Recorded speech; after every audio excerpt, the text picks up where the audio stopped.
All right, good morning. It is Friday, the 19th, not 19th, sorry, 22nd of August. I'm already having a moment. And it's 9:31, and we're calling the Employment Training Panel meeting for August 22nd to order. I am going to pass over to staff for housekeeping and then roll call, please.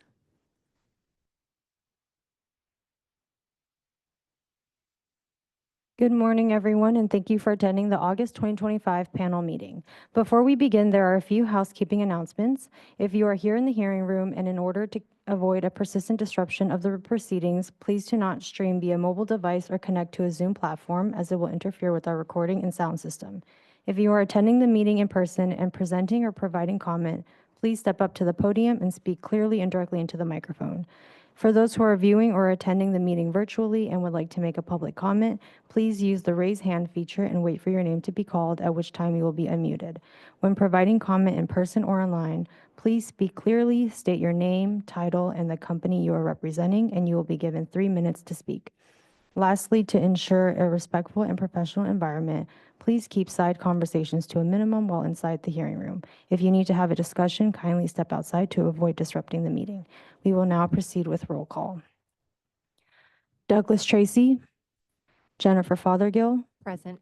Michael Hill, Present. Gretchen Newsom, Present. Rebecca Betancourt, Present. Ricky Smiles, Present. Mike Greenlee, Here. Derek Kerr. Here. Chair Betancourt, there are 7 members present. There is a quorum. Also present is Jessica Grimes, Executive Director, Peter Cooper, Assistant Director, Senior Advisor, Kumani Armstrong, Assistant Director, Chief Counsel, Tara Armstrong, Deputy Director of Technology and Chief Information Officer, and Laura Campbell, Chief Deputy Director. Thank you. Okay, so we are going to move into the approval of this month of August's panel meeting agenda. Does anyone have any amendments or adjustments they want to make, or do I have a motion? Motion to approve? Second. All right, do I have any public comment on that agenda? We will move to vote. Jennifer Fothergill, Aye. Michael Hill, Aye. Gretchen Newsom, Aye. Rebecca Betancourt, Aye. Ricky Smiles, Aye. Mike Greenlee, Aye. Derek Kerr. Aye. All right, so now we will swiftly move to the approval of July's panel meeting minutes. Does anyone have any corrections they would like to make to the prior panel meeting minutes? Motion to approve? Second. All right, any public comments on those minutes? We will move to vote. Jennifer Fothergill, Aye. Michael Hill, Aye. Gretchen Newsom, Aye. Rebecca Betancourt, Aye. Ricky Smiles, Aye. Mike Greenlee, Aye. Derek Kerr. Aye. Fantastic. We are now going to pass the ball over for executive reports. Thank you, Chair Betancourt. Good morning and happy Friday, everyone. As we convene for the second panel meeting of the 2025-26 fiscal year, I have some exciting news to share. The 2025 Budget Act, chaptered last month, included $7.5 million for the Social Entrepreneurs for Economic Development, or SEED funding. For those who don't know, SEED provides microgrants, entrepreneurial training, and technical assistance for special populations to support them in starting or maintaining a small business in California. Since its inception, SEED has had far-reaching success and has awarded over $17 million. ETP staff are excited to build upon the success of the SEED initiative. This investment from the legislature reflects growing confidence in SEED's impact, and I am eager to continue collaborating in support of more opportunities that will drive meaningful change in the year ahead. We are actively working on an interagency agreement to transfer the funds to ETP from GoBiz, so as we move forward, we will share more information about SEED in the coming months. In addition to SEED, ETP is working with the Employment Development Department to pursue federal funding from the U.S. Department of Labor's Industry-Driven Skills Training Fund, or IDSTF. This grant opportunity is intended to strengthen workforce development in skilled trades and emerging industries with a focus on advanced manufacturing. This grant will encourage businesses to invest in workforce training that can effectively respond and build a stronger talent pipeline to high growth and emerging industries. We'll continue to share updates on these additional funding opportunities. And now for proposal highlights. For this panel, we have one amendment and 15 proposals submitted for review.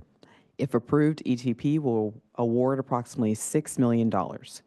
Quick stats from today's proposals are the following. 73% are from repeat contractors, 53% fall within the priority industry sector of manufacturing, 73% represent small businesses, and 46% originate from high unemployment areas. The proposals will be presented for review and action by Jana Lazarovich and Heather Miguel. For presentations today, we are excited to hear from panel member Derek Kirk, who will be presenting on California Jobs First, a statewide initiative aimed at aligning regional economies, workforce training, and industry needs to drive equitable job creation and long-term economic resilience for all of California. That concludes my part of the executive report, so I will hand it over to Laura Campbell, Chief Deputy Director, to continue the executive report. Thank you all. Good morning and welcome panel members and stakeholders. Thank you for the opportunity to provide a summary of the Employment Training Panel's funding. Regarding funding, today's panel meeting is for approximately $6 million. That includes 3 approved delegation orders for a total of $132,328. Delegation orders are proposals capped at $75,000 and approved under delegated authority by the director on a continuous flow basis. If all proposals scheduled for today's panel meeting are approved, the panel will fund 15 projects for a total of $6,027,357. Regarding demand, we have 338 applications in demand. 217 applications are currently in development, 31 applications are in eligibility review, and 90 applications have been submitted and are pending review. The estimated value of the 338 applications is $138 million and breaks down as follows. $41 million in demand for single employer contracts, $14.8 million in demand for small business, $11 million in demand for multiple employer contractors, $70 million in demand for apprenticeships, and $690,000 for critical proposals. Regarding allocations, we are currently within our total allocation for the state fiscal year 25-26.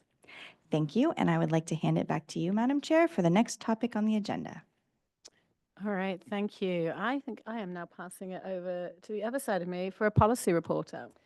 Very brief policy report. We met yesterday afternoon with attendees both in person and via Zoom. Our agenda was as follows. A discussion item on the CNA to LVN guidelines. These guidelines will have some small edits made to them and will return to our next policy committee meeting and for action, and then it will move to full panel for approval. We also had a discussion item on the medical skills training guidelines. Committee has requested some additional data on this item and will return for discussion again at the next meeting. And then finally, we had a proposed action for new MEC application questions. After discussion, some additional work is needed in order to revise the organization of the MEC application. And as a result, this topic will also return at a later meeting and was tabled for further discussion. Anyone wishing to propose an agenda topic for future policy committee meetings, please email your suggestions to Liz Testa, our policy manager. Thank you. Just checking with panel if anyone has any questions of policy committee and that report out. No, we're all good. Fantastic. I mean, this side of the room was there. Hopefully some of us were listening. Good. All right. I think we're now moving on to staff to look at actions and proposals. Moving fast. Oh my. Good morning, panel. We'll start with tab 1. This is a proposal for Mechanical Analysis Repair, Inc., doing business as Martech. They are a repeat contractor with good prior performance, requesting $145,600 to train a total of 52 workers. Training will take place at the company's headquarters in Lodi, and representatives from Martech are here to answer any questions.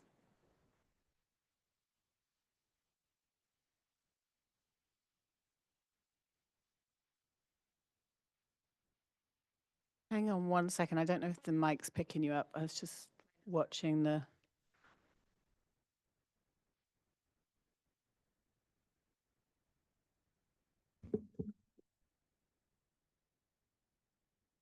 Sorry.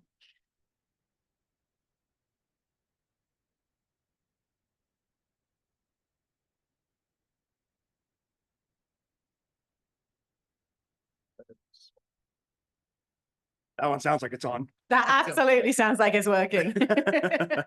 Go ahead. All right, good morning, panel. Thank you for your time and thank you for this project opportunity. In our previous project, what we did is we spent a lot of time on a turbine and some rotating equipment. That's primarily what we do with our manufacturing. It's a lot of one-off equipment.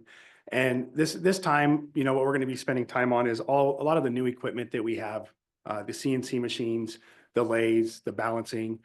And what's important about that and what we do is we do a lot of work for public utilities, whether it's water, power generation, and things along those lines. So for instance, like right now, and the reasons why we're asking for the things that we are is that the thing that we have going is that we get a lot of parts and equipment that have no prints. They don't have anything there for them. And so we have to go and reverse engineer them. And so it takes a lot of time. And with the newer hires and the newer employees that we have, to train them and to teach them from the legacy employees and employees with a lot of years of experience so that they can teach them how to remake this critical infrastructure. Thank you. Thank you. Any questions from panel on the proposal?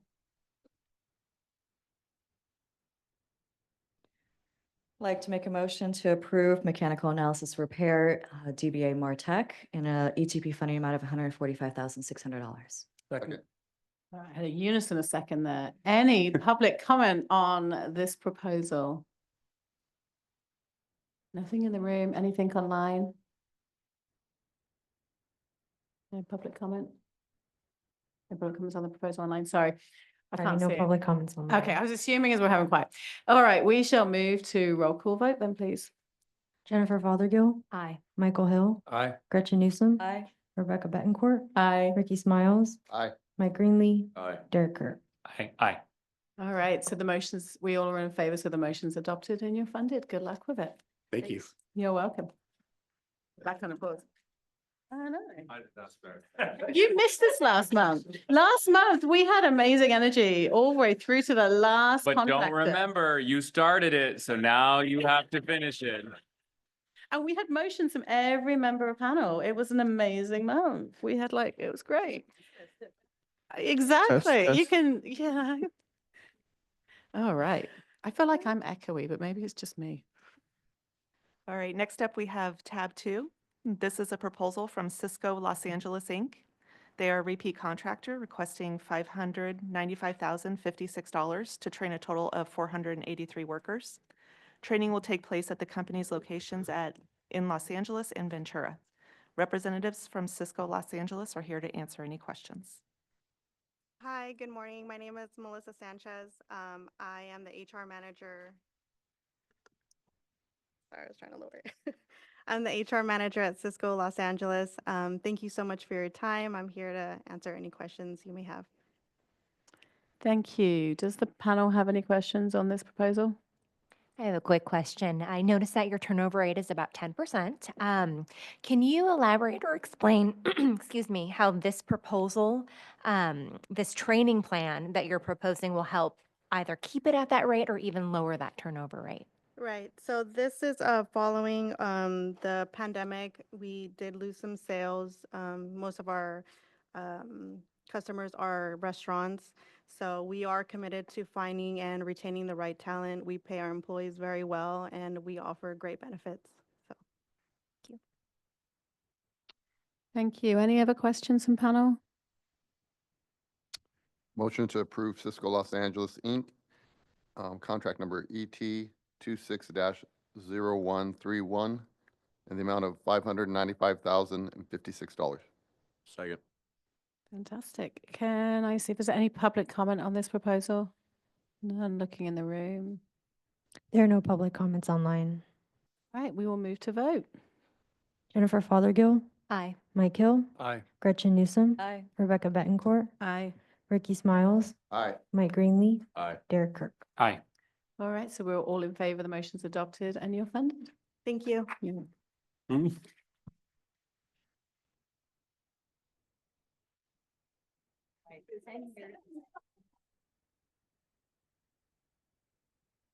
Okay, next up is tab 3. This is a proposal from Vinotech Wine Cellars doing business as Whisper Cool. They are a repeat contractor with good prior performance, requesting $134,400 to train a total of 96 workers. Training will take place at the company's headquarters in Stockton, and representatives from Whisper Cool are here to answer any questions. Good morning. Good morning, ladies and gentlemen of the panel. Thanks for giving us this opportunity to possibly be part of this program and all the continued support that you give other businesses and employees to do well in their industries. My name is Kayla Martinez. I'm the Human Resource Manager, and this is Raylene Montez, our Internal Audit Manager as well. We're here on obviously behalf of Whisper Cool Vinotech. At Whisper Cool, where our mission statement says we're here to grow the people who facilitate in the manufacturing of innovative products. We employ 96 dedicated team members, and we continue to expand. Our organization is the leader in manufacturing of refrigeration units, specifically designated for optimal wine storage. It's a highly specialized industry that requires precision, innovation, and technical excellence.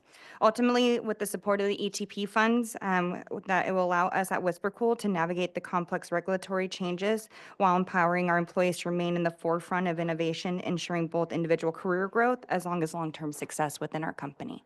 And we're here for any additional questions you may have. Does anyone on panel have a question? You had inserted into your proposal a line that I really love, and I wanted you to elaborate a little bit more on what it means to you. The program is designed collaboratively by management and worker representatives to ensure that training outcomes align with both business objectives and employee advancement goals. If you can just elaborate a little bit more on like what that looks like for you and how it's implemented. Definitely. Our management, along with our employees, help us develop what they want to see within our organization. So we take their input of what they want to see, especially in terms of growth within their own position, but we want them to be successful, whether it be with us or ultimately outside of the organization. So we develop them as much as we can. Fantastic. Any other questions? I have one, and it was, again, it's a statement that was in there that always pulls my eye, and it's about prior contract to this contract. You talk about that the last contract increases the training skills and promotional opportunities for staff to improve production practice, efficiency, and reducing of production waste. Can you give us some good examples of where you've seen through the funding use and through the training programs, either those promotions or movements to advance their wages within those? Have you got some examples you can share? Sorry, repeat From that the question. past contract. So Yeah. from past contract, we were focusing on increasing training skills and promotional opportunities to improve those practices. Are there some good examples you can give of how that happened and the progression you saw of team members who went through training and the impact of basically being funded for that? Yeah, definitely. From our last contract to this contract, we actually, we joke with a lot of homegrown employees within our organization. So we have a lot of employees that have started on the manufacturing line that have actually gone into management roles within the last almost 6 years from our last contract that we had. So we've had a lot of different growth opportunities within our company and with the training that was offered last time. Fantastic. It's the sort of thing we like to hear, is like how it's promoting people Yes. through on that side. So fantastic. Any other questions from panel? Can I also just note, course you can. Madam Chair, I just want to call out and appreciate the fact that in your prior contract from 2018 to 2020 at that approved amount of 60,000, you met the 100% goal, and now you can come back for more, right? I appreciate the fact that you've not tried to swallow an entire apple the first time, but recognize that it's kind of a long-term partnership that companies and ETP can build together to step up into larger contract amounts. So I think that that's an important thing that I know is not unique to you all, but something particularly I think the panels that had lots of conversations on over the last couple of months, and I just wanted to call it out. So thanks for that. Appreciate it. Thank you. All right. Any other comments, questions from the panel? Motion to approve Vino the K Wine Cellars DBA Whisper Cool, contract number ET 26-0121, and the amount of $134,400. Second. Thank you. Any public comment on this proposal?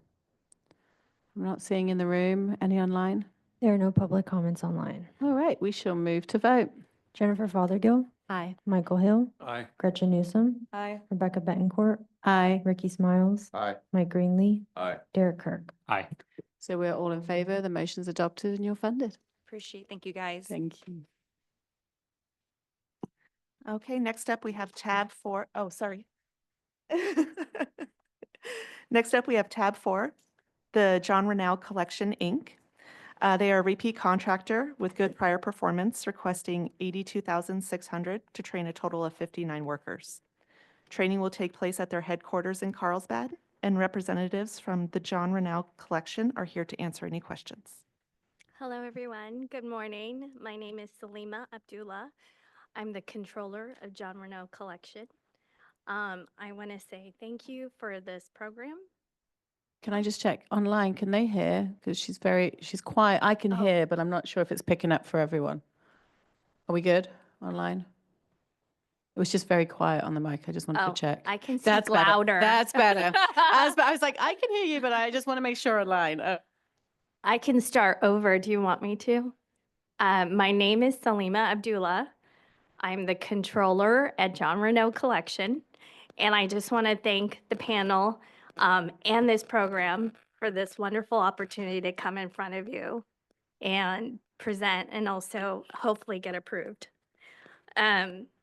We are basically what we do, we provide wigs and hair replacement or alternative hair options for people who are battling losing their hair. And our mission is to hopefully encourage them to get back into life, have that confidence that they might have lost, and give them hope. So if you guys have any questions, I'm here to answer. All right, panel. Any questions or comments on this proposal? I just had one. Mhm. In the wage ranges for all different classifications of workers you have here, it varies drastically. You've got warehouse purchasing from 22 to 30, product development from 22 to 46. What is the track rate of how your employees get those wage rate increases, and how long does it take for them to get there? Sure. So if you see a low number or low salary, it might be because they were just hired. But we do go through a process annually to review performance. And so we do go through the process where we, meets expectations, above expectations, below expectations. Based on their performance as well as the company's performance, they would receive a bonus. And then they're also evaluated for an annual increase. And that would, human resources does this to make sure that they're on market, but also we also look at cost of living as well. So every year, everybody gets evaluated. Thank you.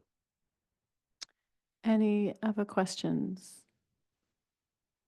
Motion to approve the John Rennell Collection ETP funding amount of $82,600. Second. Thank you. Any public comment on this proposal? I'm not seeing any in the room. Any online? There are no public comments online. All right, we shall move to vote.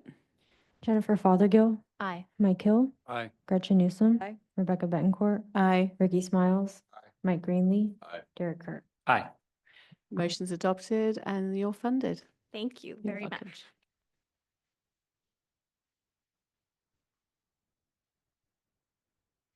All right, good morning, panel members. I wanted to let you know that Lancaster Hospital Corporation, DBA Palmdale Regional Medical Center, has pulled from the agenda today and will be heard in October. So with that, we will move along to MBVCA. LLC, they're a new contractor requesting $269,568 to train a total of 702 workers. Training will take place at their location in Sacramento, Anaheim, and Chino, and representatives are here to answer any questions you may have. Hi, good morning, Chairperson and the rest of the panel. I want to thank you for your time and consideration of our project. I'd like to thank Karen Mam and Phil Boyer for from the ETP staff for helping us to prepare this proposal. My name is Raimi Spearman, and I'm the head of People and Culture for Mana Beverages in California. We're a beverage co-packer and manufacturer in the Northern and Southern California locations. We do employ over 700 team members. We began operations in January of 2024, and though we are new to ETP, our facility and team members are not. The operations that we acquired have been recipients of the ETP funding in the past, and the project funding has contributed to the development and the success of our population. We want to continue that development and employee advancement, and we appreciate your consideration, and I'm happy to answer any questions that you may have. Thank you. Does panel have any questions? I have a couple of I'm going to say small ones. So you have Productive Lab listed, but I don't see the hours or total hours you're requesting on average per employee or number of employees in the proposal for Productive Lab. So can you give us a bit more around that Productive Lab element? I don't think we were requesting the funding for the Productive Lab. It's primarily for our production operations as well as our distribution centers. There's a whole, I'm just looking at stuff. There's a whole paragraph in there about Productive Lab. Yeah, it has the hours and the occupations. Yeah. Somewhere in the layers. Last sentence with the ratio, it also say that Oh we yeah, give the up to 8 hours. So you're doing up to 8 hours for those team members. Okay. Yeah. So those I it saw the must be for 1-for-1, I our missed the 8. quality assurance associates. Okay, so looking at the quality, that makes sense. The other thing, and it's just as we look at management of contract, we're looking at training budgets. You say your annual training budget is around 50,000, and we're looking at a $270,000 panel packet for you. Can you help us understand how that's going to help improve the training that you're doing, the focus, being able to pull employees off the floor? Because I look at this as it's lots of short hours of training. So the management of that to be successful in this contract. Can you elaborate a bit more on that for us? Yeah, so we operate with what we call pay for performance. And so we've got union associates here in Sacramento and then non-union in Southern California. And so when they come in at the base level, we want them to advance, and we dedicate hours, but sometimes we need to bring in outside resources that are subject matter experts so that they can advance to those next steps. And we've got established rates that they can move up to all the way up to journeyman. And we've been doing it internally for a little over a year and a half now, but we require some outside resources to do that. So that's what the funding would really help us with, is that Just to pay help for cover that performance. outside Correct. resource. Okay, fantastic. And you've answered the other one that I had. It's allowing some progression to those higher wages through completion of training. All right. Any other questions from anyone? Comments? No? Do I have a motion? I'm looking down the line. Gretchen's like, I don't want to say it, but I guess I will. Okay, motion to approve MBV California LLC and an ETP funding amount of $269,568. Second. Thank you. Any public comment? None in the room? Any online?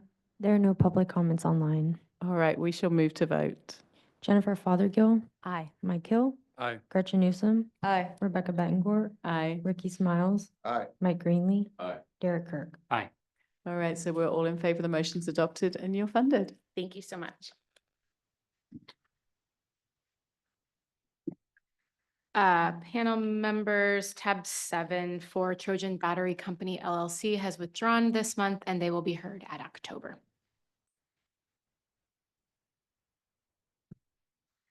Okay, next up, we'll go into the multiple employer contracts.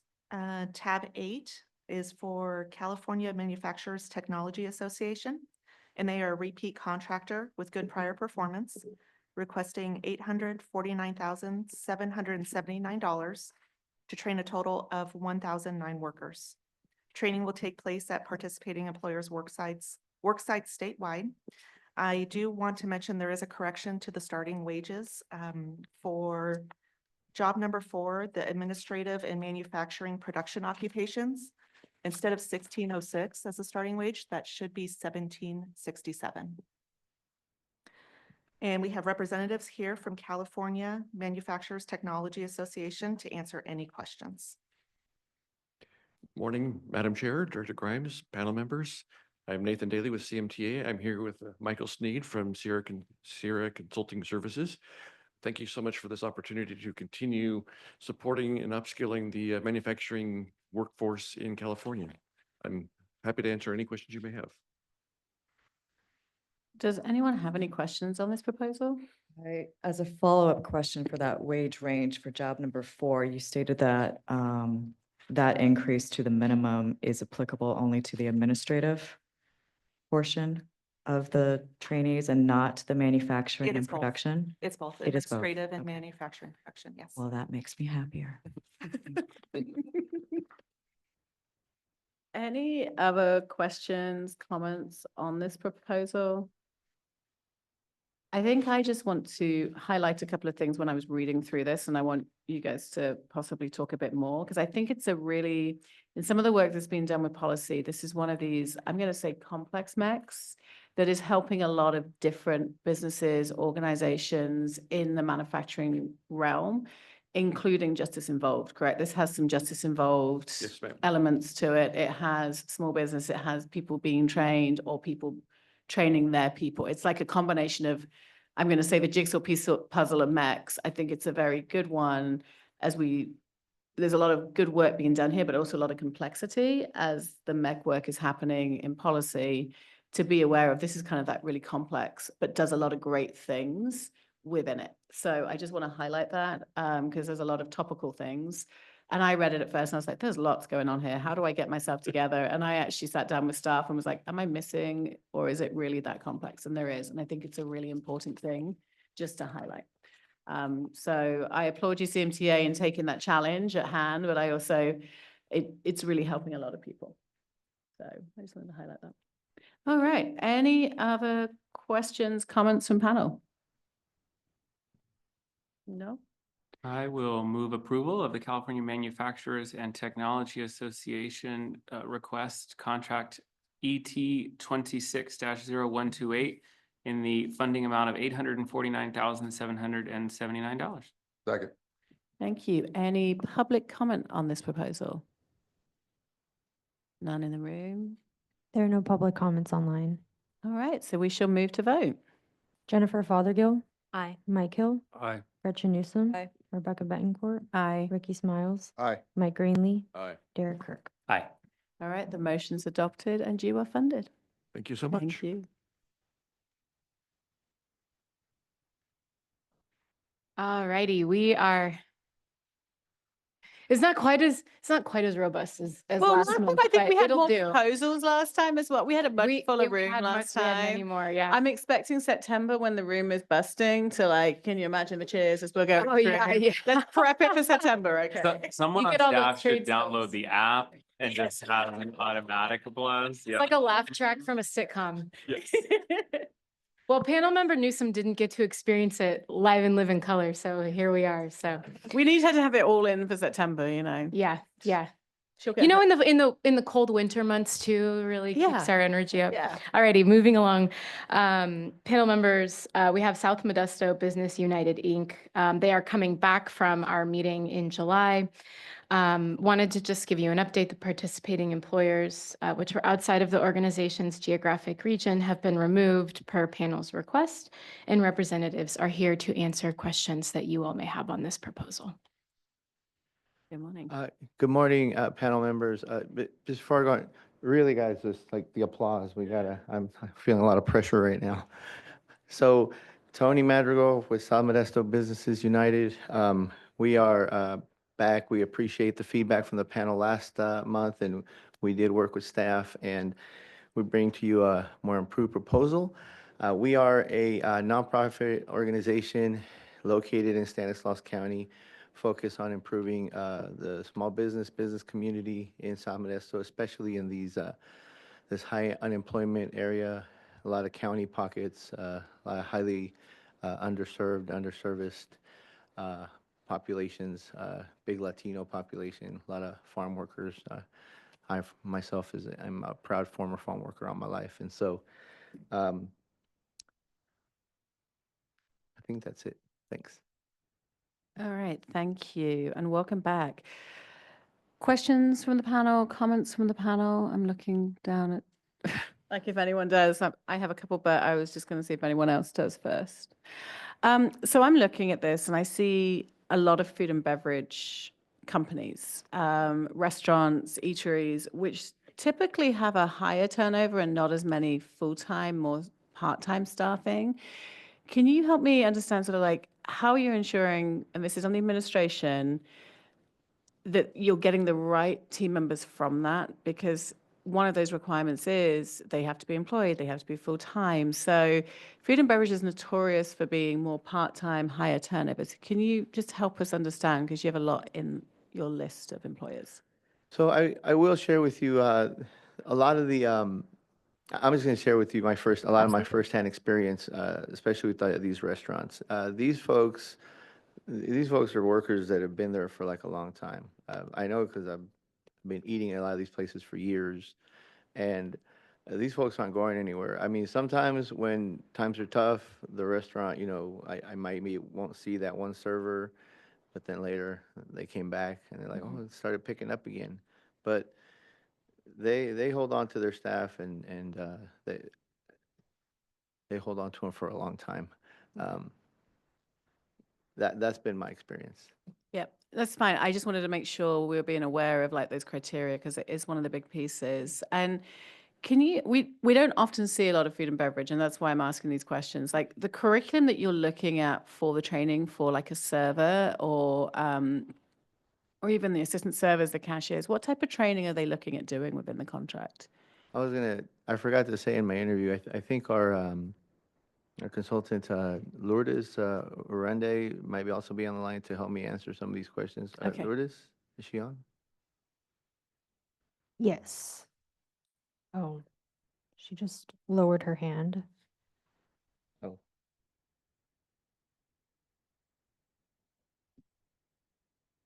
She lowered her hand. So does she have to raise it again, or? Okay. Lourdes, can you hear us? Yes, can you guys hear me? We can, yes. Hello? Oh, wonderful, yes. So yeah, there's a variety of training that they're doing. So the restaurants in the Crows Landing area and the people that are included as a participating employers, they're they're training their employees mostly to be promoted within the company. So they're doing a lot of the supervisory training. They have to continue doing the food safe serve type training that they're required to have. That kind of stuff is what they're doing for the restaurant businesses. Okay, the reason I asked is I don't think I saw that in curriculum. I may have missed it, but I didn't see like safe serve and that side. So we might want to make sure it's in the we're curriculum list. calculating that under the continuous improvement, because they have to they have to continually do that type of training. Okay, so it's coming under continuous improvement. Yeah, I do not see it as a listed curriculum. I think it would be a good one to put out as listed curriculum because it's so key to that industry. There'd be less questioning. I'm just saying in future proposals and things, because it's such a focus one, safe serve, food safety, those ones that are needed, to just highlight that in the curriculum, because you get less questions when it's obvious that the connection of the worker population and curriculum join together in that. We can also make sure from our project management team that we are including that in the curriculum for them. As you know, we can add topics. Yep, So, absolutely. We'll add that in. Thank you, Heather. Any other questions from anyone? I'll jump in and say, I appreciate that the applicant and the consultant moved to remove the businesses that are not in the region. I think I'm learning that everyone on panel has a little bit of their own pet peeve or point of interest, and for future reference, that will be one of mine. I think I know I remain a little skeptical about the amount. This is a significant amount of funds, and while I appreciate your comments last month about the grants that you have managed, the reality is the organization, the South Modesto Business United, according to your federal tax forms is still only about $100,000-ish a year organization. And to be taking on responsibility for a $400,000 contract with the employment training panel on your first proposal makes me quite nervous. And so, you know, appreciate the changes that you've made. I appreciate staff's recognition that we can add in particularly some of the food safety training under one of these categories. And I think that that's necessary. I think for me, I would still be looking to trim the overall proposal. So I'm going to ask a couple of questions, I think, down to that side that I had on my list. That I'm in the same place. It's a big award on a first contract for a smaller organization. And we see this and we often ask these questions. So can you help us just understand how you're setting yourself up for the success, I can't even speak, in administering the contract? So when we look at these employers, who is delivering the training, who is doing the administration and managing that day-to-day of this? Because there are lots of complexities in an E2P contract, and I will say that from an administration perspective. So can you just help us understand that a bit better? So I'm going to ask Lourdes to jump in absolutely. and chime in on this, but before she does, Lourdes, I just want to say, this is something that we're very committed to. We just strategized on this recently. We're going to be dedicating 2 of our teams, and for us, we know that tracking hours, follow-up, dealing with a restaurateur who's like, I got a restaurant to run. Like, what do you want? Like, I get it. It's going to take a lot of follow-up. But that's also based on the relationships that we have. Being able to, you know, come in and be like, I know you're doing this, or so we are committed to, you know, adapting ourselves. If it's, you know, don't come before deliveries, you know, stuff like that. That's one of the key aspects. And Lourdes, I just want to ask her if you could chime in as well.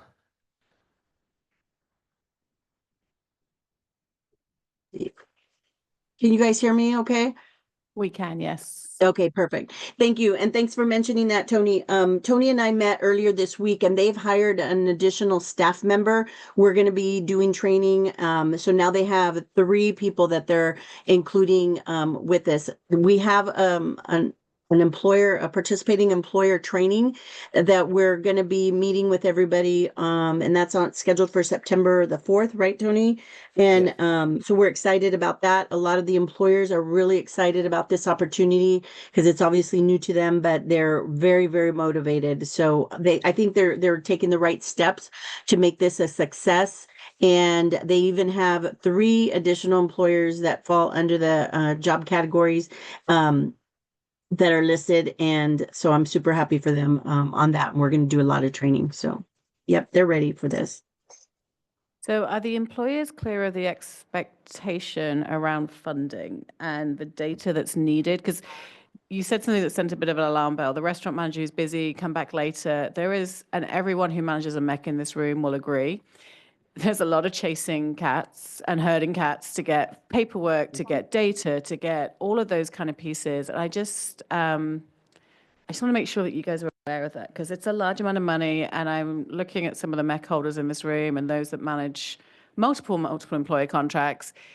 They all talk about the same headache. So we're chasing our employers, we're chasing them for the data, the sign-in sheets. They're not releasing the data to us because there is sensitive data that's required. Are these employers all aware of this? And what have you got kind of I'm going to say set up to just help? Because it's a large amount of money and a lot of management is what I would say, based on your numbers and that side.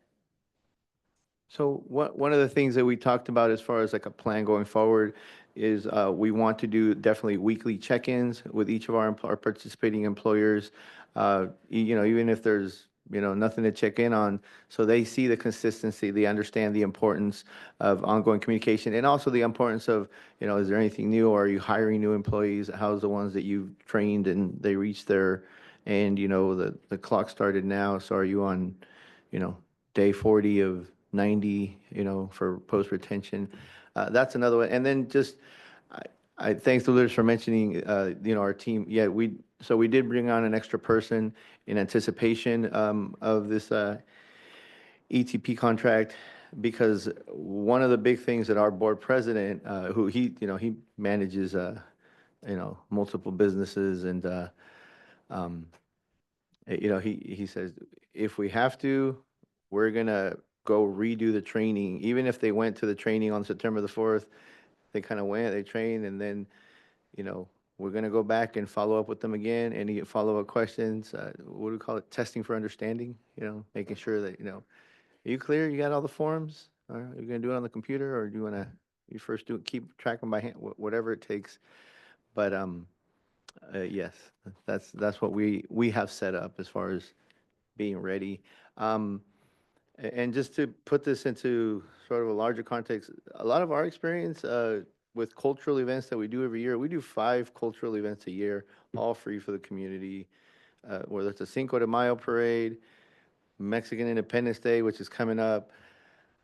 I don't want to make it sound like this is a lot less headache, but we put on these major events every year, juggling all these things. We pull off successful events where thousands of people come to our events.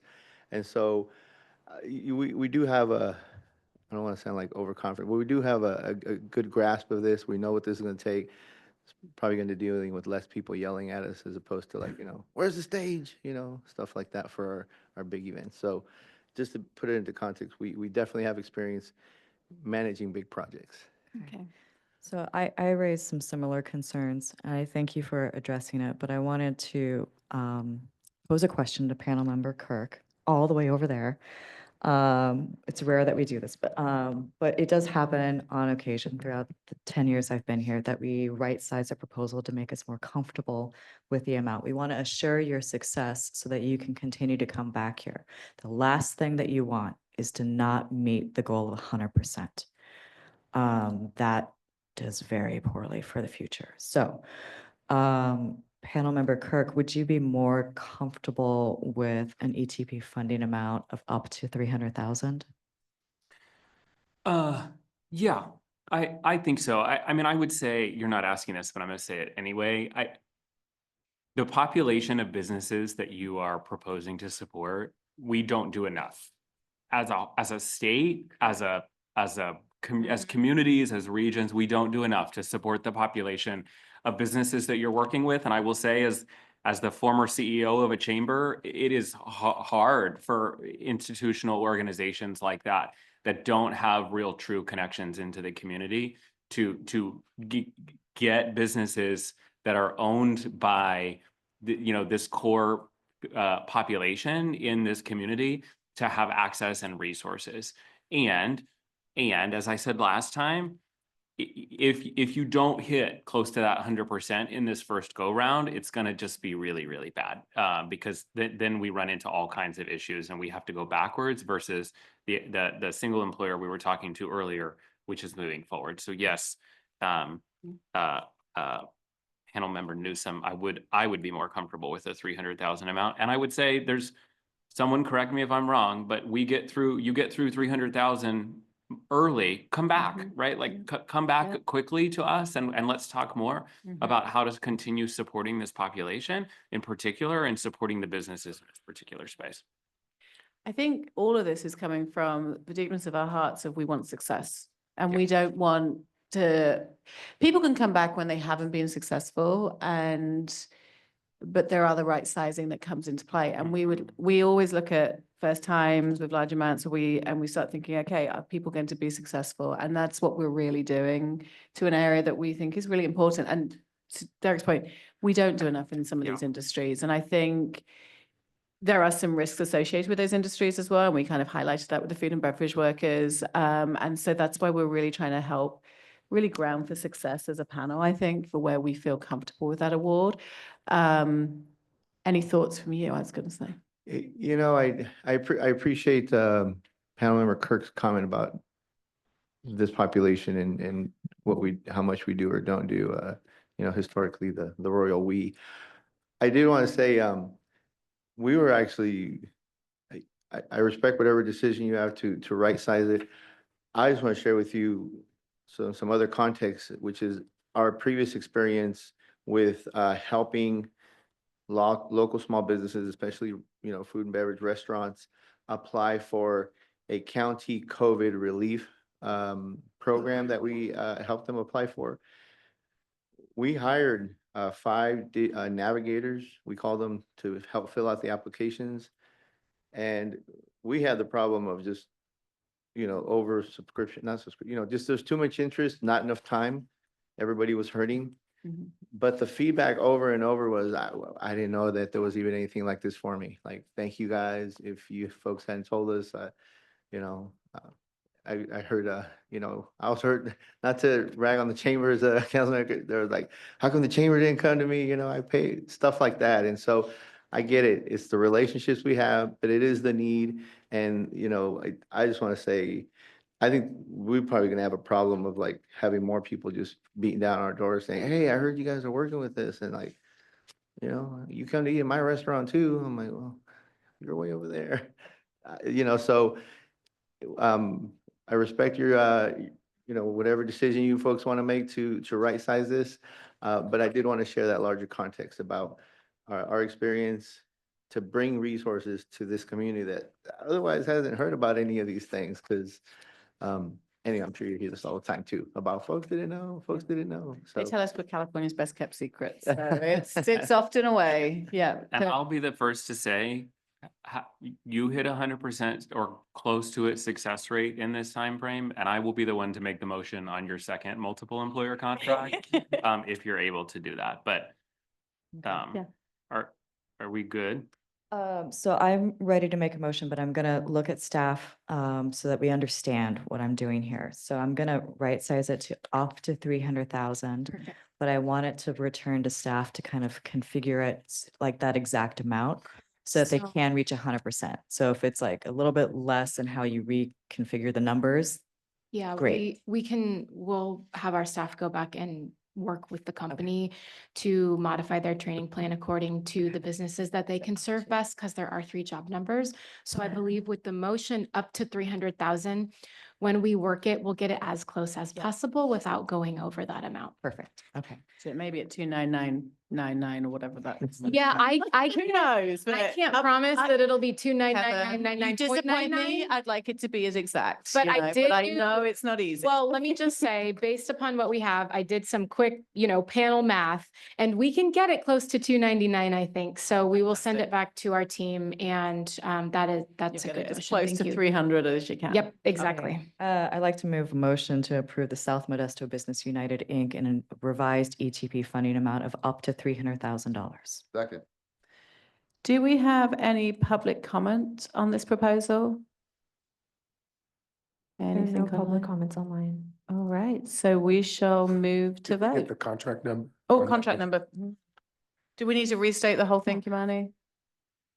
You can go ahead and do Move a that. motion to approve South Modesto Business United, contract number ET 26-0117 in a revised, ETP funding amount of up to $300,000. Second, again. All right. Any public comment on that motion? No, none in the room. There are no public comments online. All right, then we'll move to vote. Jennifer Fothergill, Aye. Mike Hill, Aye. Gretchen Newsom. Aye. Rebecca Bettencourt. Aye. Ricky Smiles, Aye. Mike Greenlee, Aye. Derek Kirk. Aye. All right, so the motion is adopted, you are funded, and I look forward to hearing about the success. thank you.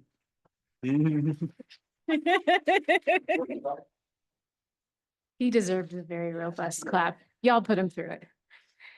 All righty, panel members, California Manufacturing Technology Consulting has withdrawn from this panel meeting. As such, we will move along to Kern County Community College District. They are a repeat contractor with good prior performance. They're requesting $839,346 to train approximately 800 workers. Training will take place at the participating employers' work sites throughout California, and representatives are here to answer any questions. Good morning, Chair Bettencourt, panel members, Director Grimes, great to see you.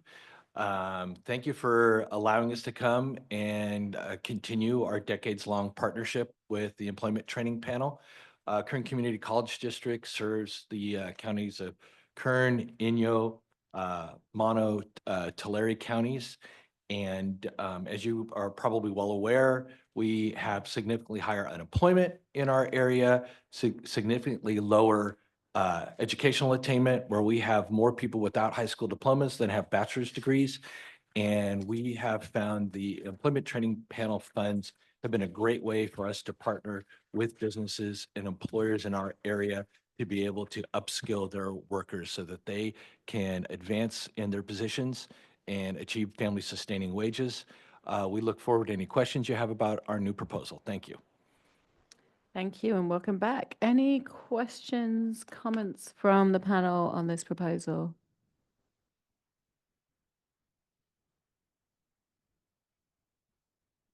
Silence. If there's not, I'll make a motion, Madam Chair. Gretchen's like scrolling, so I'm just checking. I can see she's. I'm just scrolling and seeing the, kind of the low wages. Give me 1 second. Yeah, job number 4, attributing, yes, so that's bringing it down to 1650. So I want to apply some additional encouragement Yes. to increase those wages. I mean, the minimum wage of the state of California right now is hovering around $16 and something. And we all aspire over here to fund high road, high paying jobs, not the minimum. Yes. So can you elaborate for us as to your collaboration with these employers? What are you doing to ensure that the trainees are receiving wage progression coupled with the training?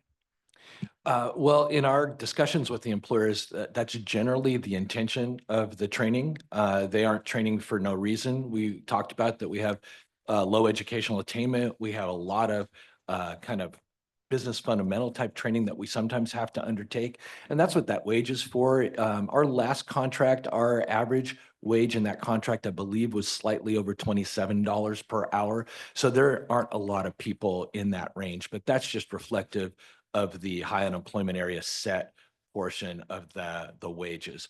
We actually do a lot more of our work in the priority sector with the higher wages. You're going to rest? Okay. All right. Any other comments, questions? Do I have a motion? I will move approval for Kern Community College District in the with contract number ET 26-0129 in the amount of $839,346. I'll second. And second, do we have any public comment on this proposal? No one's running in the room, so it looks like none in the room. Any online? There are no public comments online. All right, so we should move to vote. Jennifer Fothergill. Aye. Mike Hill. Aye. Gretchen Newsom. Aye. Rebecca Bettencourt. Aye. Nikki Smiles. Aye. Mike Greenlee. Aye. Derek Kirk. Aye. All right, so the motion's adopted. We're all in favor. We're awarding you your funds. Thank you very much. You're welcome.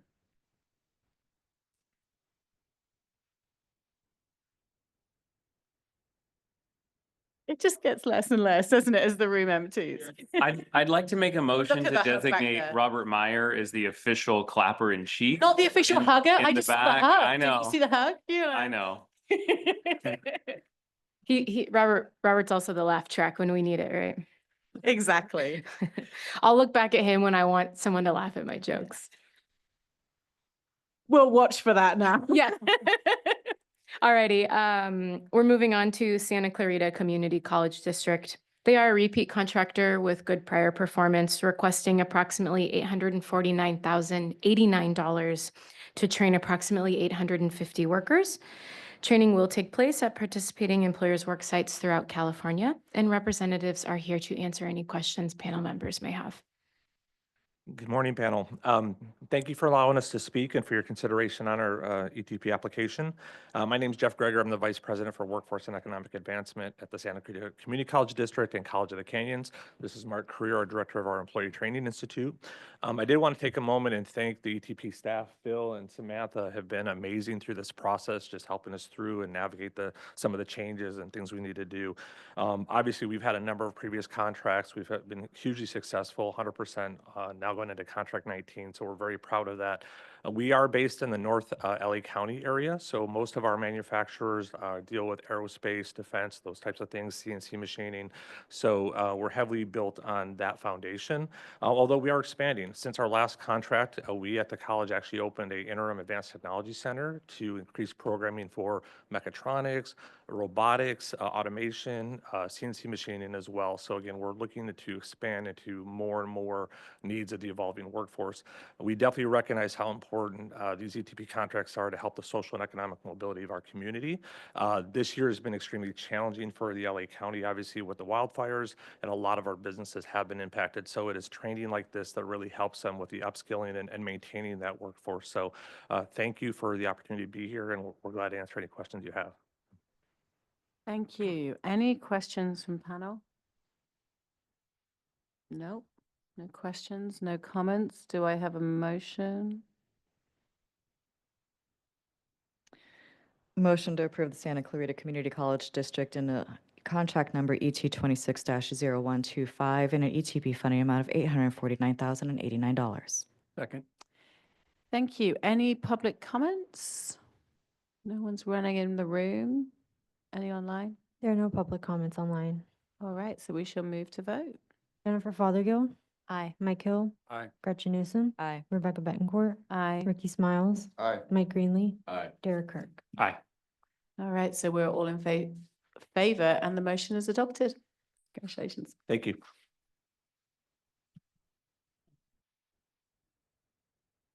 Okay, last up is tab 13. This is an amendment from Dumont Printing, Inc.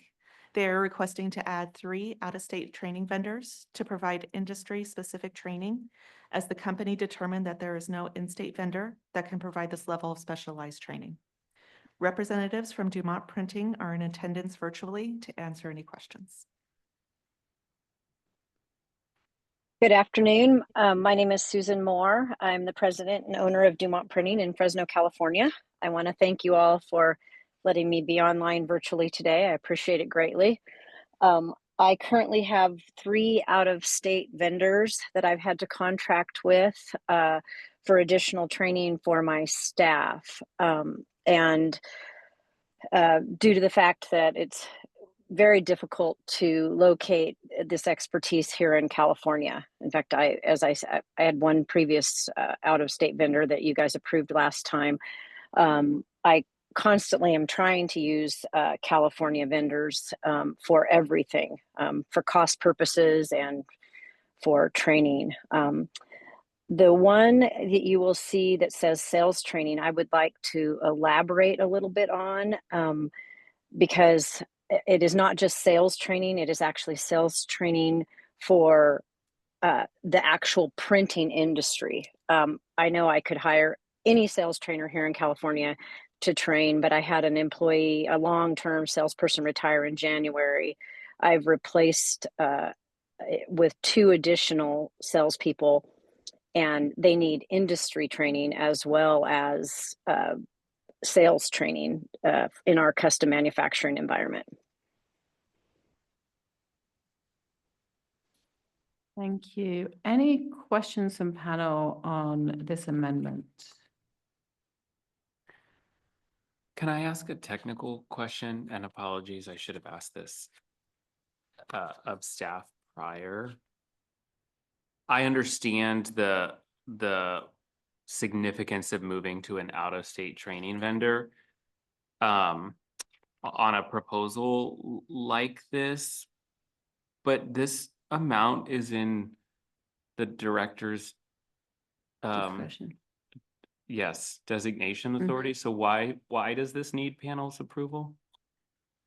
So I don't know the exact month that it came before panel, but it was approved by panel members to have all out-of-state training vendors having to come before panel for panel approval. Oh, Mm-hmm.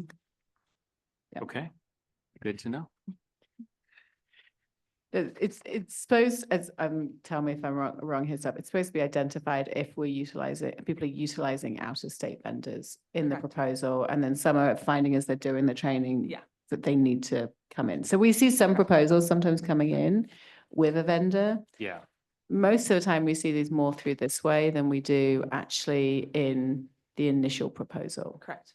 But it is part of the requirements, isn't it? Is if you're using it out of state to highlight it, is my understanding. Yes. Good, it's good when my understanding is good on a Friday.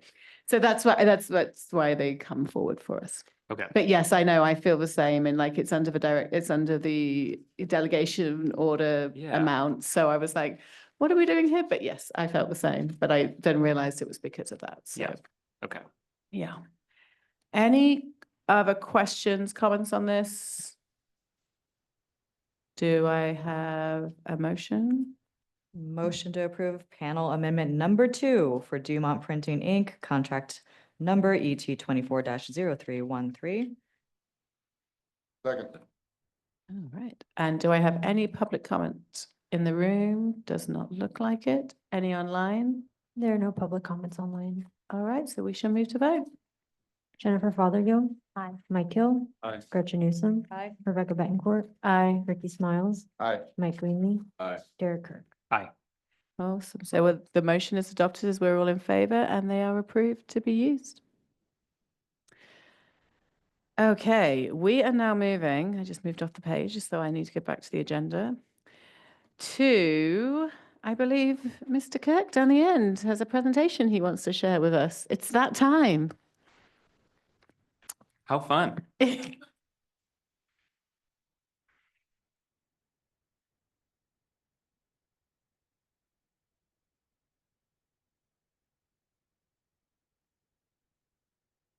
Okay, I wanted to take the opportunity we've talked a lot about California Jobs First over the last several months that I have joined the panel, and I appreciate Director Grimes and the entire ETP team for being so aware and eager to align with this initiative.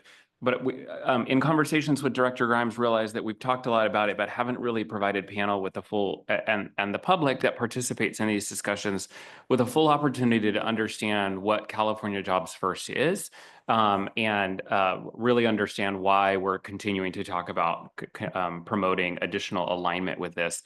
I am next month hitting 4 years of working on this initiative. Next month is the 4th anniversary of the governor signing this legislation into law. And while I don't often think about legislation in terms of anniversaries, this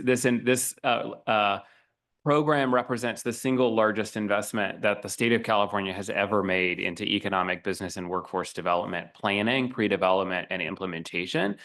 It is a big deal. I call California Jobs First my first child. No disrespect to my 3-year-old.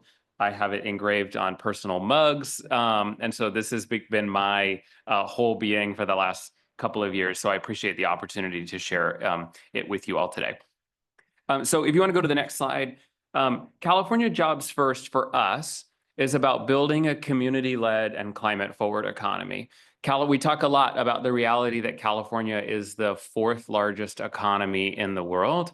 I have personally lived and worked in 6 or 7 of our 13 economic regions, and have a pretty firsthand knowledge, as I hope do many of you, on the reality that what may work in Tulare County is probably not what's going to work in Los Angeles, and probably isn't what's going to work in Del Norte. And so for us, this initiative was really built on this foundation of how are we thinking about engaging with everyday Californians to guide the vision for this state. The state of California has lived a life of luxury for the last several decades and relied on regions like Silicon Valley and Los Angeles and the Greater Bay Area to carry our economy forward. And now we need to make sure that we're continuing to not only steward and manage our economy in different ways, but to bring those opportunities inland and ensure that those coastal and urban areas continue to have significant opportunities. All while recognizing the importance of shifting to a more climate-forward approach in industry development, business development, and workforce development and training across California. So as we're thinking about this from a community-led and climate-forward approach, our goals here are around how are we investing in key sectors to drive sustainable economic growth, innovation, and access to good-paying jobs. I would say it's really access to, and we'll talk a little bit about the creation, attraction, and preservation of those good paying jobs for all Californians. Next slide. So early in the process, in early 2022, we divided the state up into 13 economic regions. We have had a lot of highs and lows in this program, rightfully so, given the behemoth of work that we are trying to undertake. This may have been the most complicated one, dividing the state into 13 regions. There are probably 500 different regional maps that float around California. And, you know, there are climate maps that use watershed boundaries and geography-based boundaries. We opted to go with the county-based boundary because while most people could care less about whether or not they're in one political jurisdiction or another, in terms of rallying investment together, we felt it was important to keep counties together. So this map was developed in partnership with the Labor Market Information Division, or LMID, within the Employment Development Department, tracking existing economic development infrastructure and collaboration that's happening in each of these regions, but also looking at labor flows to understand where people are living and where they're going to work. So, for example, Colusa County would not have been, if I had drawn this map myself, without the data in the capital region. But if you really look in the data, there is a significant labor market flow between Colusa County and Sacramento County. And so a lot of really close ties with the workers and with the businesses in this space. And so we have worked really diligently to try to get this map adopted by various parties across the board. The governor's kind of sister investment to this fund is the K-16 Collaboratives. That K-16 Collaborative program utilizes this map as well. The California Workforce Development Board is actively working to align their regional planning units with these 13 regions. The California Community College Chancellor's Office is actively working to align strong workforce funding with these 13 regions, not because they're perfect and this map is the end-all be-all, but because we have to start acting as units and we have to start working to collaborate funding and braid funding, particularly in a time like now when funding continues to be significantly limited across California. Next slide. We also decided that while the legislation at this moment dictates that GoBiz and labor, GoBiz and the labor agency co-lead this initiative, we also wanted to make reference to this reality that there are many agencies that have responsibility for economic development across California. In fact, in a PPIC interview in 2011, then Lieutenant Governor Newsom noted that there were something like 6 agencies and 34 departments that had some sort of tie into economic, business, and workforce development. And so we collaborated with the governor, and ultimately the governor in March of 2023 launched the California Jobs First Council, a group of 9 agencies, 8 cabinet agencies, as well as the president of the Public Utilities Commission, to sit at a joint table together and understand what levers we can pull collaboratively to support the economy overall and to support the achievement of our North Star, the implementation of the economic blueprint, which we'll talk about, and the implementation of each of the regional plans. Each of these agencies plays a critical role in economic development. Some folks may not think that the Environmental Protection Agency, whose building we're sitting in today, is an economic development, has an economic development responsibility. And so much, if not most, of the permitting that happens around business development in California is managed by one of the departments that sits in this very building, in environmental protection. Also, the Governor's Office of Land Use and Climate Innovation, which is undergoing a general plan guidelines update process right now. Land use is everything in economic development and thinking about how we promote additional investment. And then you look at an agency like California Health and Human Services, which I know has actively collaborated with the labor agency and the departments within, but CalHHS invests tens of millions of dollars a year into workforce development, as does the Natural Resources Agency. And so all of these agencies play a really, really critical role in this conversation.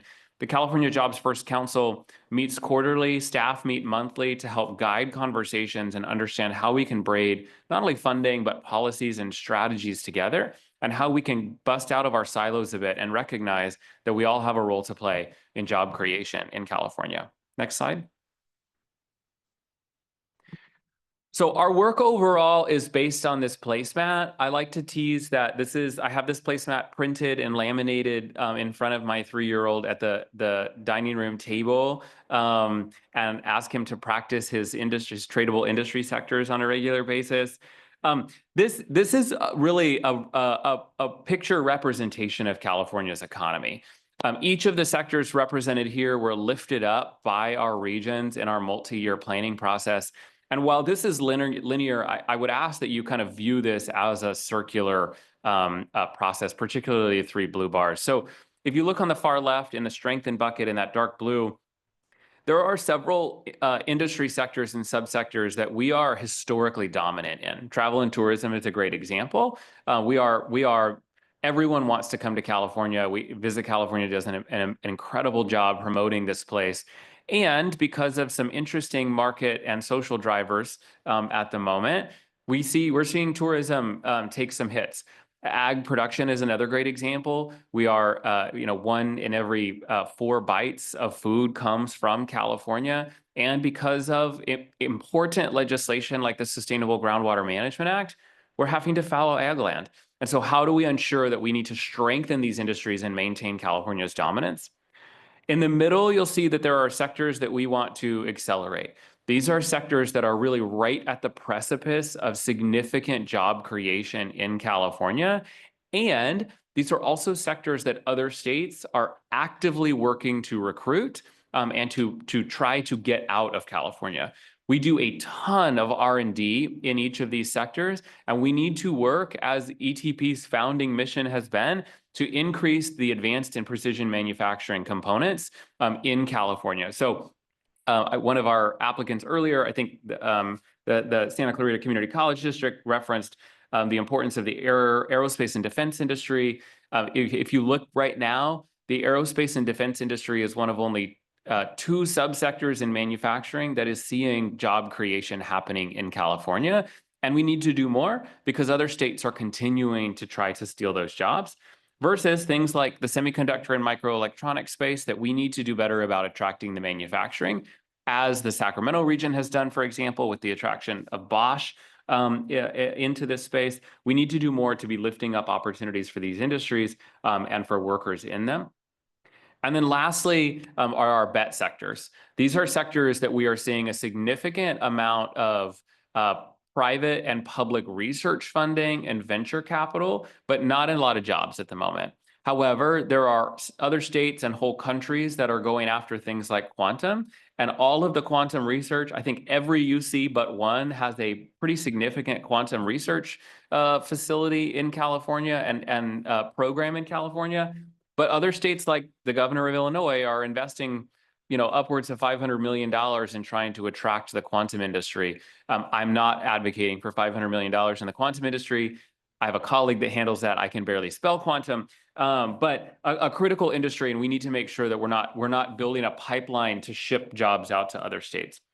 And then really unique to an economic development plan is that big orange bar at the bottom in our anchor sectors. Those are our non-tradable sectors where we're not seeing a lot of jobs created that are creating economic wealth in communities. But I would say these sectors, the way I reference them is without investments and footprints of these sectors and regions, economies can't grow. They won't grow because a childcare facility was created, but they can't grow without a childcare facility, a hospital, additional housing, education, and infrastructure investments. So this is a really, really important representation of California's economy. Again, there is not a single sector on this placemat that I or Director Myers or Secretary Knox came up with in our ivory towers. This is what each of these sectors was identified as a priority sector by at least one region in the state of California. And this has become California's strategic sector framework as we're thinking about making broad investments overall. Next slide. So I want to share a little bit about our goals within California Jobs First, and this really important North Star of how are we helping create, attract, and increase access to good paying jobs. And I would again here say it's really helping create, attract, preserve, and increasing access to good paying jobs for Californians across the board. This has not been a focus of California at large for the last several decades. It's a new muscle that we are having to build and thinking about how are we doing focusing on job creation in new ways. We have 4 core goals with a series of initiatives under them. One, we want to support sustainable and equitable growth across our regions and populations. We want to invest in the workforce for the sectors of the future. I will note that the initiatives under this goal are directly tied to the master plan for career education that the governor launched a few months ago. We really view the economic blueprint that all of this feeds up into and the master plan as 2 sides of the same coin, this being the demand side and the master plan being the supply side focus. We want to create an attractive environment for and with job creators. Director Myers and Secretary Knox are often fond of reminding us that businesses are the ones that create jobs. We are not.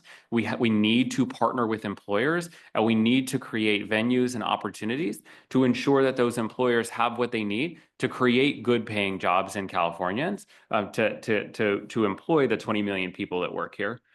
And then lastly, we want to strengthen California's innovation economy and our entrepreneurial culture. The governor often says that the future happens here first, and we want to make sure that that is the reality for many, many years to come. Again, several initiatives under each of these that focus on things like streamlining permits, aligning with regions, developing capital stacks around workforce funding, and really thinking strategically about how we do all of that.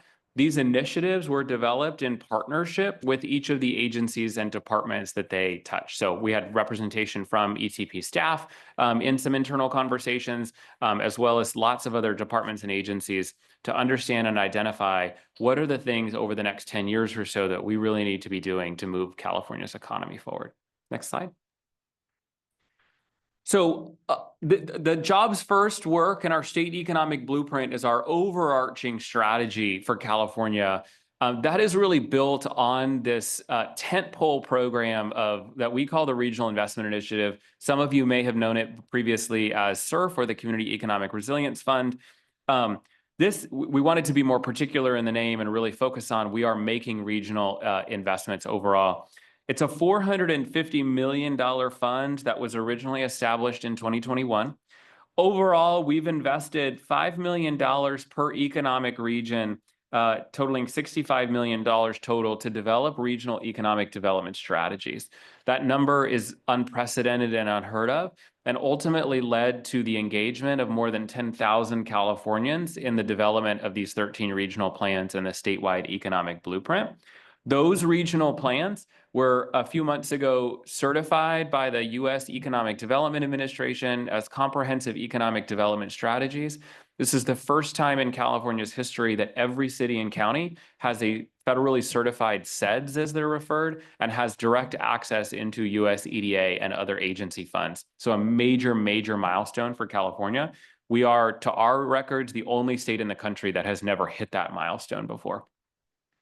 We invested about $41 million into a series of pilot projects early in the process. For those of you that live and work or are here often in Sacramento, we're breaking ground soon on the Alchemist Public Market facility in the River District, and a place that I hope many of us will frequent that is both an entrepreneur training center for small food-based businesses, but also a public market. And they'll have a small grocery store in a food desert next to Mirasol Village, a housing development that the Strategic Growth Council recently finished in the River District.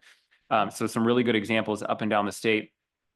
We came back in 2024 with an additional $14 million per region, so bumping us up to $19 million total, recognizing that nobody ever wants to fund the boring pre-development work to get projects where they need to go. In order to implement. And so we provided $14 million to each of our regions to do pre-development work, to move on feasibility studies and develop pilot programs for workforce training and think about investing in CEQA analysis to get sites ready. We most recently announced $15 million in competitive funding to 14 tribal nations across California to support planning, pre-development, and implementation. And we have about $125 million in competitive funding for ready-to-go projects left. We will very likely be announcing in the next week or so the first round of $80 million to support those implementation projects, and round 2 with 45 million-ish left will open later this fall. So this has really been the tentpole program to show what it means for the state of California to be investing, preparing, and engaging with each of our regions and our communities across California. Next slide. So the last section, then I promise I will stop talking, through this process, we identified a series of strategic initiatives and recommendations, as I noted earlier, that we are hopeful that the state of California and each of the departments and agencies within can really start to wrap their minds around, and how can we work collaboratively together. I will note that the Employment Training Panel has a very, very long history of collaborating with other agencies and departments. We discussed and heard an update on the EVITP training with the Energy Commission. Robert Meyer actively participates in a Monday morning partner call every single Monday with agencies and departments across California focused on trying to create and attract new jobs in this place. And we can always be doing more to try to drive additional engagement and collaboration. Next slide. So I wanted to call out a couple of initiatives that there are roughly 40 initiatives in the blueprint overall. I wanted to call out 5 in particular that I think have significant relevance to the Employment Training Panel. So under our goal of supporting sustainable and equitable growth, we are calling for the alignment of state funding and investments within our council agencies to support implementation of our strategic plans. We actively consider the Employment Training Panel and potential contracts as part of incentive packages for business development opportunities that Robert and the staff work on with our CalBiz team at GoBiz. And we can be doing more about showing the opportunities to better align and leverage those investments, and building a better pipeline of access to those types of funding and those initiatives. Under our initiative to invest in workforce for the sectors of the future, we're encouraging alignment of local and regional workforce systems to our strategic sectors, recognizing that the workforce boards and other strong workforce collaboratives and other institutions in the regions should be leaning in on promoting workforce development training in the priority sectors that regions identify. I don't know why I always pick on Kern County. It is not because Director Grimes is in the room, but my example is the life sciences industry is not heavily present in Kern County, nor a focus for the region. Why on earth would we be investing in life sciences training in Kern County when all that is doing is ensuring folks either have to move or go back to the jobs they had prior, right? We need to be investing in things that the Kern County community values as a priority, like aerospace and defense and the clean economy and bolstering ag tech opportunities in that place. And then we also want to support employers by developing program aligned to the state strategic sectors, quite frankly, challenging other departments and agencies in their workforce investments to be more like ETP, to understanding that we have to lean in on what employers and workers are telling us are vital for the industries that they represent. And then lastly, in our create an attractive environment for and with employers, two key initiatives. We need to align existing programs like CalCompetes, the Full Sales and Use Tax Exclusion Program at the government's best acronym, CATFA, and the Employment Training Panel with our strategic sectors.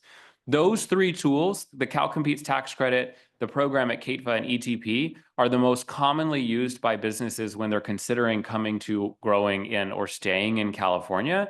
And the reality is it's a pipeline. Folks come in with CalCompetes, which is a really strong business attraction tool. Once they land in California, they make a request for a full sales and use tax exclusion under the Treasurer's Office to buy equipment. And once they've got equipment in place, they come to ETP to look for training resources to hire and upskill workers. But we actually, other than staff having been around for 200 years and understanding how to promote, yeah, it was a dig at you, Robert, how to make the connections and build those relationships, our programs are not actually designed to talk to each other and engage with one another. And so how are we thinking about that alignment? And then lastly, how are we simplifying our incentive toolkit to improve navigation for businesses to better understand what to apply for and when? How are we helping folks understand that we want the jobs that they are creating here in this place, and we want to build those connections. Oftentimes, when folks hear people like me use the incentives tool, they immediately go to Derek, GoBiz, or someone is trying to write big checks with no accountability to businesses. Please hear me. That is not at all what we're looking for. There are plenty of other states in many other regions of the country that are writing very big checks to companies with as incentives, and we view that as a race to the bottom. We do, however, have some of the strongest incentive tools in the country. By our analysis, we spend less state money per job and per dollar of CapEx than almost every other state in the country. And a lot of our programs go underutilized because people don't know about them. We need to do better about connecting those resources across the board and making those making it simpler and more efficient. Dare I use that word for folks to utilize. On the next slide, I called out a couple of opportunities for consideration of ETP, both panel and staff. We could look at things like aligning our priority sectors with the industries identified in the economic blueprint. I know that the panel has for a long time leveraged LMID data and has a relatively robust list of priority sectors across the board. And one thing that we're really working to challenge agencies and departments to do is 10,000 Californians told us these were the priority sectors in their place. Let's rally around those and think together about how are we building this connection. I think I noted a few months ago, when we were having the priority sector conversation, all of those industry definitions on the placemat have NAICS codes definitions behind them. And so it's not all that different. How are we lifting up those places? And all of those sectors, most of those sectors have significantly higher wages in California. Two, how could we look at aligning future multiple employer contracts with the 13 regions and regionally identified sectors? I made a quick note about this earlier, but how are we thinking about building robust ecosystems and encouraging regions, community college district, chambers of commerce to come together and align their resources collectively and focus on their regions, not to create fiefdoms, but to create powerhouses of regions rather than having folks focused on just having a multiple employer contract to have a multiple employer contract and serving, anybody from Del Norte to San Diego and, from Mono to Inya or San Luis Obispo. How can we think about creating some opportunities to build those MECs within those 13 regions and focusing specifically on the sectors that those regions identified? And then lastly, and I made a note of this when Tara was giving us an update on some of the application pieces a few months ago, how could we consider coordinating better between ETP, GoBiz, and a treasurer's office to align our application information and potentially even expanding the critical proposal designation that GoBiz and ETP have developed? My staff did a really interesting side-by-side analysis of the information that's collected from CalCompetes, CATFA, and ETP on our applications. And it's really interesting because there is 2/3 of the information is the same, but we ask employers to fill it out 3+ times. And so could we look at developing, whether they're joint applications or a joint process, where if folks are applying for CalCompetes, we bundle that application information and walk it across the street to CATFA, and then we add on the equipment pieces. And once they do that, we bundle that information up and we walk it across the street to ETP and add a little bit of the employer information. And suddenly we look like we know what we're doing, right? Like we look like we're one government and not 19, which unfortunately sometimes we do, thinking about those efficiencies, but also baking in the process of let's share information back and forth, right? Like we do this informally through various staff members at each of our agencies now, but let's bake in this legacy of partnership and investment and commitment together and think about how are we making it more efficient and expediting processes. On the critical proposal piece, I think we've built a really solid relationship for the last, I don't know, decade or more between GoBiz and ETP on the critical proposal designation. We're looking at potentially expanding that partnership with the CalCompetes program that's internal to GoBiz, but also with the full sales and use tax program at the Treasurer's Office, trying to identify opportunities, again, to better coordinate. So I wanted to present these opportunities to just say we are actively working in partnership with this. The Newsom administration has now 15 months left, but we are really baking this broader California Jobs First initiative and this economic blueprint into the fabric of what we do to ensure that as a new governor comes in, whomever she or he may be, they don't have a choice, but to ensure that we're collaborating together to promote the creation, attraction, preservation, and access to good paying jobs for Californians. So thank you. I'm happy to answer any questions, but thanks for Madam Chair and Director Grimes for letting me take a little bit of time. No worries. Thank you. Does panel have any questions or comments? Right. I will say, working with other states, there's even more paperwork and moving pieces. Mike. I have a comment. Mm-hmm. Derek, thank you for an excellent presentation. Very informative. I have a question, but it may be too detailed to answer at the moment. That's So okay. when I think of so many sectors, it reminds me of a systems theory approach where potentially one sector could be a multiplier to enhance other sectors. And I don't know if there's any analysis been done on that, where, yeah, one thing can trip other things to happen. Yeah. So that's one idea. So let me jump in and say, I love it, because I think what we don't recognize enough in this space is the skill sets that different employers and individuals need, particularly on the workforce side, are not like totally unique to just my industry, right? There are base level skill sets that can be transferred from various different industries. And in California, we use our workforce to help guide and define our industry clusters, right, in California. And that is what largely attracts employers to this space. And so as we're doing this in partnership with the master plan, and particularly in partnership with the Cradle to Career office, we're thinking about that skills mapping. They're thinking about it, the skills mapping from trying to connect into a broader career passport.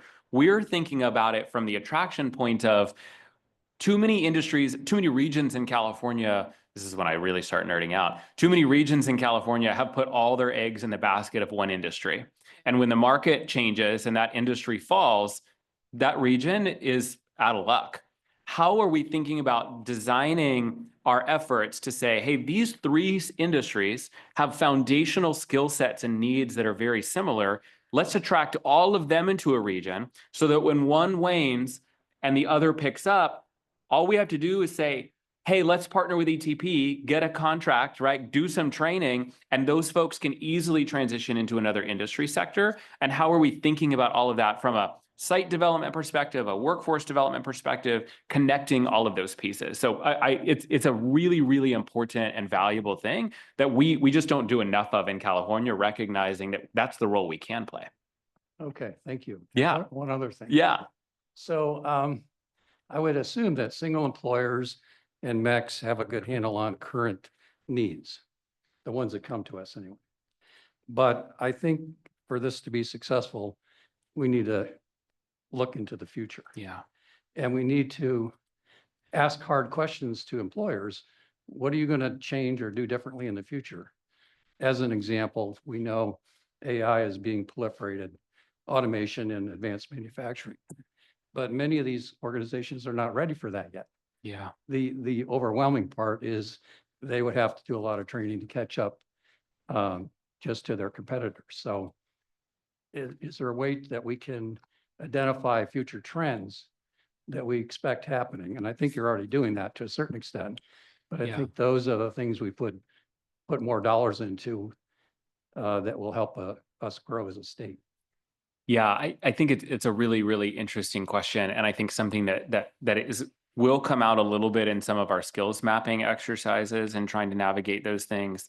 I'm really going to step in it because I know it's a sticky and thorny issue. But if you look at AI, I heard an economist recently who had a really interesting perspective on AI, that AI will never fully, or in their argument, even come close to overtaking California workers, which I know is a really significant concern for all of us. But how do we look at expanding our productivity overall, but building that in so that workers are always the third and fourth leg of the stool, and that there's always that human element that is engaged, right, at some level in those spaces. But that takes organizations like us and others in that training of looking at some of those foundational skills and baking in things like AI preparedness and awareness and other digital equity training that's baked into that. I would also say from the employer, like the forward-looking employer approach, I think employers, rightfully so, have not wanted to engage with the education and workforce systems in California for a very long time. That's how I started my career after college. It was working for a regional chamber of commerce in Southern California, managing a few industry advisory groups on behalf of the County of Orange. And what I found was employers had no desire to be in the room with educators or training providers, because educators and training providers, no disrespect, get very defensive when employers say, you're not doing what we need you to do. But employers go the other way as But well. 100%. Jeff, I sit in those rooms Yeah, all yeah, the yeah. time. So what we design new types of communication processes, right, to understand how to collaborate together and how to say, yes, educators and workforce training providers need to be more responsive. And businesses, if you don't actively sit at the table, like, go kick rocks. Like, you have to be engaged in helping us understand what is happening with the industry, where industry is going, so that we can collaborate on the future development of workforce training to ensure that folks are engaged and taken care of. Listen, our economy is largely built on this idea of creative destruction. We design, we innovate, we create new things, and we throw what's old out. How do we move away from that model, right? And think about creative adaptation and bringing workers and businesses and communities along with us in that conversation. That is immensely hard work, but really, really important work that we're trying to bake into the fabric of this. Thank you. Any other comments, questions from panel? All right, so that's got a lot of us brains thinking about different things. We are now moving the agenda back to some of the other pieces, the last few items, I'm going to say, of the agenda. It's that time when I usually get crickets, but I just want to check. It's the time for panel members to request any agenda items for future panel meetings. Has anyone got any? My only ask is, I would love to hear an update, having seen some contracts recently in proposals around literacy and how that's going. Because I think we earned, a year and a half into it now, and the changes we made at the beginning of the year, end of last year, whenever it was, I think it'd be really nice to come back, see how we're doing, and just being transparent of where we are on that. Madam Chair, can I ask? And I can know ask the whatever you like. September meeting is a little bit busy, would so do it in not September, necessarily yeah. September by any means, but can I ask that we have a conversation about the delegation authority and that contract issue, the out-of-state contractors conversation? Around the out-of-state vendors, and that's probably policy, because it's actually written in, so that would be. Okay, so I'll we can work add with that panel member Newsome the for list, sure. yeah, Great. and then it'll come to panel after that. So we'll just add that to your list, Gretchen, for policy at some point. Yeah, and we do not have to do in September literacy. It can be October. September's going to be busy.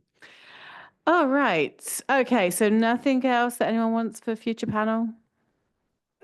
All right, we shall now move to public comment. And this is that time when we will welcome any public comment for matters that were not on the agenda. If you are online, raise your hand and the team will open up. And if not, please come up to the podium. We have one public comment online from Philip Pereira. All right. He left us in the room to go virtual. Ha He was here this morning. I swear he was. I swear I saw him. I Also- was at the policy committee meeting too. I My know. apologies. I know you were, but you disappeared from there as well, you know. I know. It doesn't count then if I didn't stay for the whole thing. Yeah, I had to get back to the 209, but that aside, I do want to talk about the California Jobs First. I didn't get a chance. I don't know if my connection went off, but anyway, what I want to say is that in my 30 years of working with government, especially in workforce development, I've never seen a statewide plan as well put together as the California Jobs First. And as everybody on this call knows, I'm not a registered lobbyist, but I do advocacy for all the three incentives that Derek mentioned: CalCompetes, CAPTA, and ETP. And what I saw is that ETP was prominently talked about in that plan. And it helped us, Bollinger, our lobbyist, connect with the governor's office, with the legislators about the effectiveness of ETP. So I cannot thank Derek, Stuart Knox, ETP staff, Robert Meyer, all those who contributed to the report. I am in the Northern San Joaquin Valley. We have Cepheid here, so there is a way to grow biotech jobs in the San Joaquin Valley. I'm a big believer in it. And I'll just go out on a limb. I think Derek should be our next labor secretary, just saying. Anyway, thank you very much. Thanks, Phil. Watch this space. Who knows? Okay. Any other public comment? There are no other public comments online. No others online. No one's moving to the front of the room. So I guess we're coming to that time of day then that I am looking for a motion to adjourn. To adjourn. Thank you, Ms. Smiles. Who's seconding? Mike. Mike is. All right. I'm not asking for public comment on adjourning, I don't think. I think we are just going to move to roll call vote, please, for adjournment. Jennifer Fothergill. Aye. Mike Hill. Aye. Gretchen Newsom. Rebecca Betancourt. Aye. Ricky Smiles. Aye. Mike Greenlee. Aye. Derek Kirk. Aye. All righty. So it is 11:17 and we are finishing up this meeting. We'll see you in September.